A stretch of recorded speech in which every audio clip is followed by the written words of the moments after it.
दोस्तों, जिस दिन का इंतजार किया जा रहा था वो दिन आखिरकार आ गया है, यानी कि शीतकालीन सत्र। सदन में कार्रवाई शुरू हो चुकी है और कार्रवाई शुरू होते ही एक बार फिर से सदन को स्थगित कर दिया गया। यानी कि जिस चीज का डर था, जोरदार हंगामे का, वही आज सदन में एक बार फिर से देखने के लिए मिला।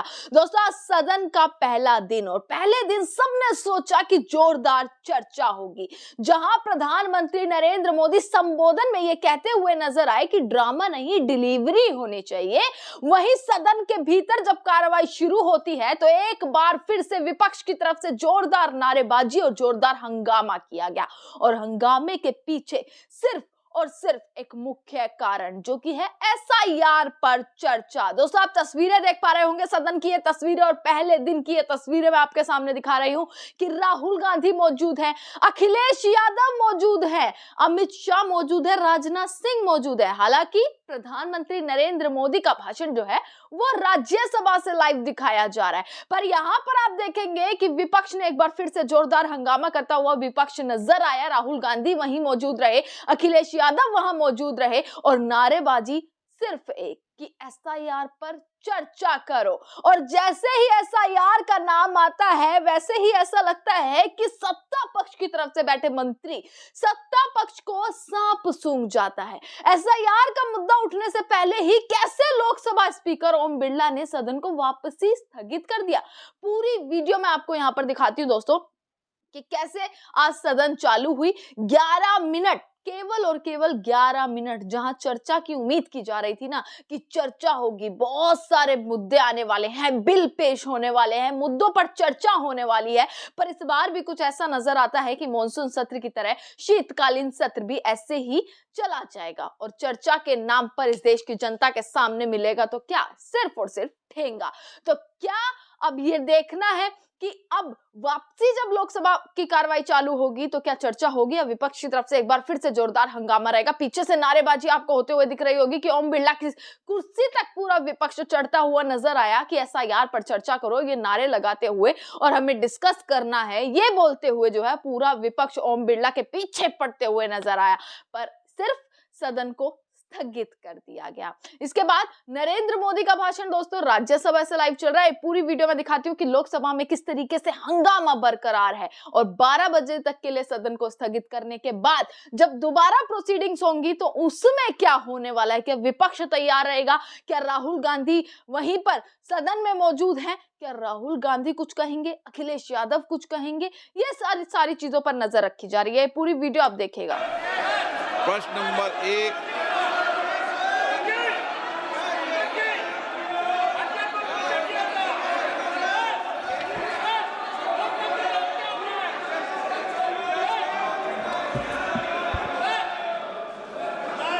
अध्यक्ष जी, माननीय सदस्यगण, आज शीतकालीन सत्र का पहला दिन है। मेरी सभी माननीय सदस्यों से ये अपेक्षा है कि वह सदन में रचनात्मक और सक्रिय भागीदारी निभाएं। लोकतंत्र में सहमति असहमति जनतंत्र में होती रही है, वैचारिक मतभेद भी होते हैं, लेकिन उसकी चर्चा संवाद से उसका समाधान निकलता है। मैंने पिछले सत्र के अंदर भी आप लोगों से आग्रह किया था कि हम दुनिया के सबसे बड़े लोकतंत्र हैं, हमें अच्छी परंपराएं, अच्छी परिपाटियां डालनी चाहिए। ये सदन नारेबाजी तख्तियों के लिए नहीं है, इसके लिए आपके पास सदन के बाहर बहुत मौके होते हैं। मेरा आपसे हमेशा प्रयास रहता है कि आपको जनता ने चुनकर भेजा है, आप उनकी अपेक्षाएं, आकांक्षाओं को अभिव्यक्ति करो, उनकी कठिनाई, चुनौतियों पर चर्चा करो, मुद्दों पर चर्चा करो।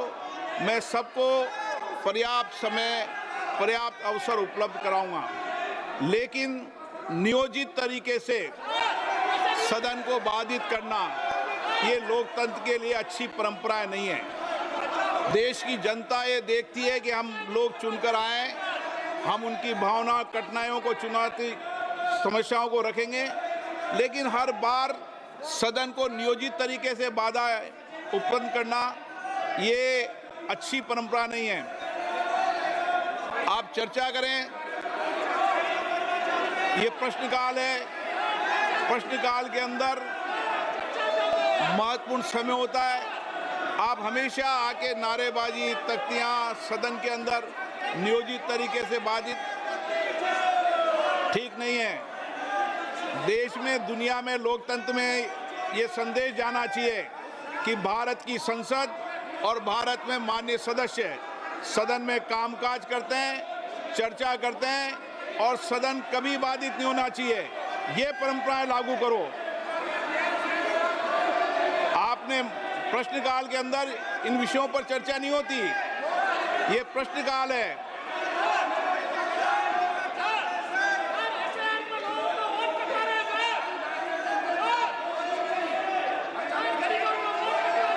वोट के बाद फिर वोट लोकतंत्र में भागीदारी निभा दी है लोगों ने, और लोकतंत्र में भागीदारी हो जाएगी।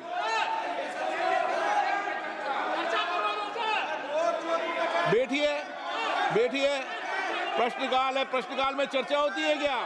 नो, अच्छी परंपराएं लागू करो। आप वरिष्ठ नेता लोग हो, अपनी सीट पर विराजे, सदन को चलने दें। मैं फिर आपसे आग्रह कर रहा हूं, निवेदन कर रहा हूं कि सदन चर्चा, संवाद के लिए, देश की जनता की समस्याएं, कठिनाइयां उठाने के लिए, नीतियों पे चर्चा करने के लिए आप प्रश्नकाल को स्थगित करने का प्रयास मत करिए। प्रश्न संख्या 1, श्री अनुराग शर्मा। जी अध्यक्ष जी, प्रश्न संख्या 1। माननीय अध्यक्ष जी, उत्तर सदन के पटल पे रखा गया। माननीय सदस्य। जी अध्यक्ष जी, सबसे पहले तो मैं आदरणीय प्रधानमंत्री जी का विशेष अभिनंदन करना चाहूँगा, जो बिहार में ऐतिहासिक हम लोगों को जीत मिली है। और ये मौका ये भी कहना चाहूँगा कि प्रधानमंत्री जी ने बुंदेलखंड को बहुत बड़ी सौगात दी है। केंद्र बेतवा नदियों को जोड़ने की ये हिंदुस्तान की सबसे बड़ी परियोजनाओं में से एक है। माननीय मंत्री जी ने एनवायरमेंटल क्लियरेंसेस को लेकर बहुत विस्तार में मुझे जवाब दिया है, और आपके माध्यम से मैं माननीय मंत्री जी से सप्लीमेंट्री पूछना चाहूँगा कि सप्लीमेंट्री में माननीय मंत्री जी जो केन बेतवा रिवर लिंक की परियोजना है, इसमें जो उत्तर प्रदेश और मध्य प्रदेश के जो बुंदेलखंड के क्षेत्र हैं, उसमें हमको इस क्षेत्र के लिए कितना पानी आवंटन होगा। विशेष रूप से झांसी के टहरौली क्षेत्र में मेरे वहाँ तकरीबन 53 गांव हैं जिनमें बिल्कुल ही पानी की व्यवस्था नहीं है। ये गांव के हैं जैसे कि परसा, बबनिया, रनियारा, टहरौली, टोड़ी, बिजना। अगर इनको डेड स्टोरेज से कुछ पानी आवंटन कर दिया जाए तो हम लोगों को बहुत राहत मिलेगी। इन 53 गांवों में कोई भी खेती नहीं हो पाती है। दूसरा सवाल मंत्री जी से सप्लीमेंट्री में ये है कि ये जो केन बेतवा नदी लिंक परियोजना है, ये आदरणीय मंत्री जी इस पे कोई टाइमलाइन हम लोगों को निर्धारित करके बता सकेंगे कि ये कब तक संपन्न होने की तारीख मिल जाए? धन्यवाद। माननीय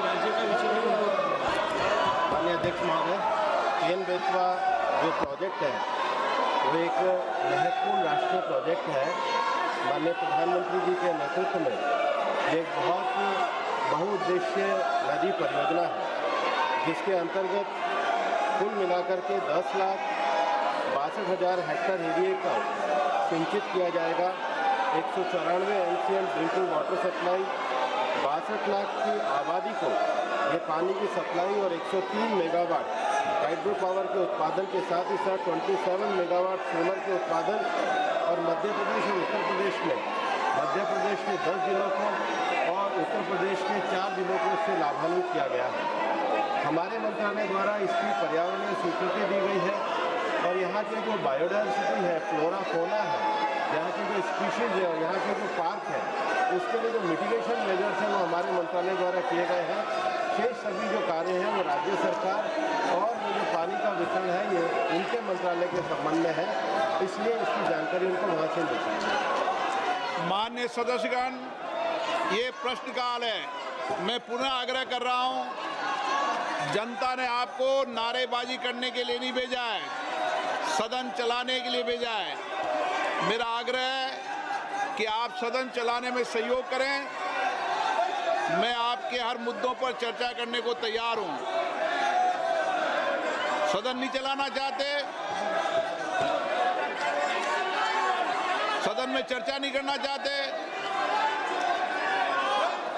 अनुराग शर्मा सेकंड सप्लीमेंट्री।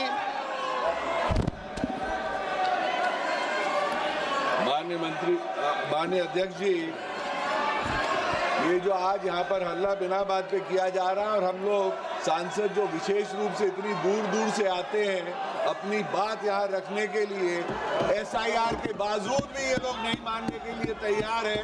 बिहार की इतनी बड़ी हार के बाद भी नहीं मानने को तैयार रहते हैं। इन लोगों को समझना चाहिए कि सांसदों को यही एक मौका मिलता है अपनी बात रखने का।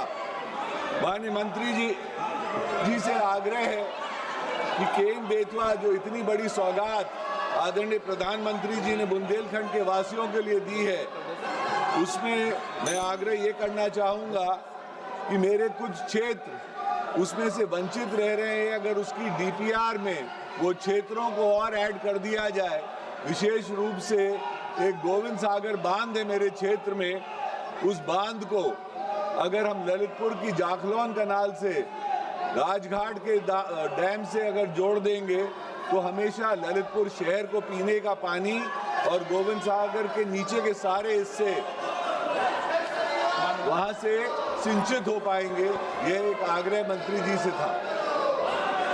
माननीय अध्यक्ष महोदय, मैंने पूर्व में भी कहा है कि पर्यावरण मंत्रालय के द्वारा जो EIA रिपोर्ट तैयार की जाती है, उस EIA रिपोर्ट का जो स्कोप है वो local biodiversity, forest cover, impacts on biodiversity, local जो अराउंड एरिया उसके अंतर्गत, उसके साथ ही साथ जो वाइल्ड लाइफ कॉरिडोर है उसके संबंध में मिटिगेशन मेजर्स के लिए EIA रिपोर्ट तैयार की जाती है। जहाँ तक DPR में पानी के वितरण का विषय है, माननीय संसद महोदय को मेरा आग्रह है कि वे स्थानीय राज्य सरकार को अपने कार्यालय द्वारा संपर्क करें, क्योंकि वो उनके अंतर्गत आते हैं।